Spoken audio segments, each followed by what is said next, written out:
మెదక్ జిల్లా వెల్దుర్తి మండల కేంద్రంలో కాంగ్రెస్ పార్టీ నాయకులు శనివారం మీడియా సమావేశం నిర్వహించి పార్లమెంట్ సమావేశాల్లో బీజేపీ ఎంపీ తేజస్వి సూర్య చేసిన వ్యాఖ్యలను తీవ్రంగా ఖండించారు.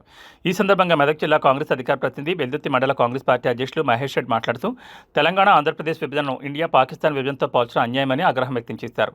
ఇటువంటి వ్యాఖ్యలు తెలంగాణ ప్రజల ఆత్మగౌరవం దెబ్బతీసేవని అన్నారు. తెలంగాణ రాష్ట్ర ఆవిర్భావం కోసం ఎన్నో సంవత్సరాల ప్రజలు పోరాటం చేశారని అలాంటి చారిత్రాత్మక ఉద్యమాన్ని అవమానించేలా మాట్లాడడం తగదని పేర్కొన్నారు.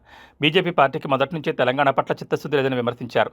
తెలంగాణ ప్రజల భావోద్వేగాలను గౌరవించాలని, ప్రజల మనోభావాలను దెబ్బతీసే వ్యాఖ్యలను బీజేపీ నాయకులు వెంటనే ఉపసంహరించుకోవాలని డిమాండ్ చేశారు. ఈ సమావేశంలో మెదక్ జిల్లా కాంగ్రెస్ అధికార ప్రతినిధి, వెల్దుర్తి మండల కాంగ్రెస్ పార్టీ అధ్యక్షులు మహేష్ రెడ్డి, రాష్ట్ర ఫిషర్మెన్ కార్యదర్శి తల్లారి మల్లేష్, మాజీ అధ్యక్షుడు నరసింహారెడ్డి తదితరులు పాల్గొన్నారు.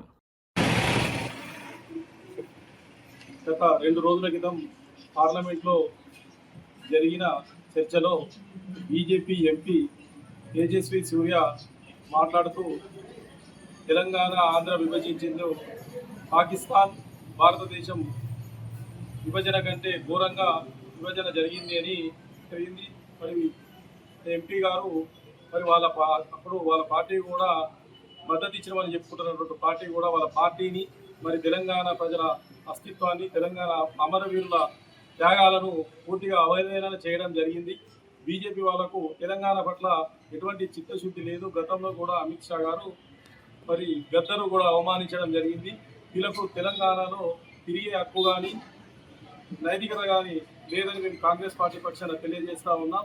తేజస్వి సూర్య గారు మరి ఆ విధంగా మాట్లాడడం ప్రజాస్వామ్యానికే మరి చట్టసభలకే మరి విరుద్ధమైనటువంటి విషయం. తక్షణం మరి తెలంగాణ ప్రజలకు క్షమాపణ చెప్పాలి. బీజేపీ అధిష్టానం ఆ ఎంపీ గారిని పార్టీ నుంచి సస్పెండ్ చేయాలి. ఇటువంటి చర్యలను తెలంగాణ ప్రజలు హర్షించరు. రాబోయే కాలంలో కూడా బీజేపీకి తెలంగాణలో మరి ఎటువంటి అస్తిత్వం ఉండబోదు అనే విషయాన్ని కూడా తెలియజేస్తా ఉన్నాం. మరి తెలంగాణ మేము తెచ్చినాం, తెలంగాణకు మరి మేమే జాతి పిల్లడం, తెలంగాణ పేటెంట్ అన్నీ మాకే ఉన్నాయని చెప్పుకునేటువంటి మరి తెలంగాణ రాష్ట్ర సమితి బీఆర్ఎస్ వాళ్ళు కానీ మరి ఎటువైరు ఈరోజు మరి ఇద్దరు ఏకమైరు కాబట్టి కనీసం బీజేపీ మీద వాళ్ళు గొంతెత్తలేనటువంటి పరిస్థితులు ఉన్నాయి. ఇటువంటి దాన్ని కాంగ్రెస్ పార్టీ పూర్తిగా ఖండిస్తూ ఉంది.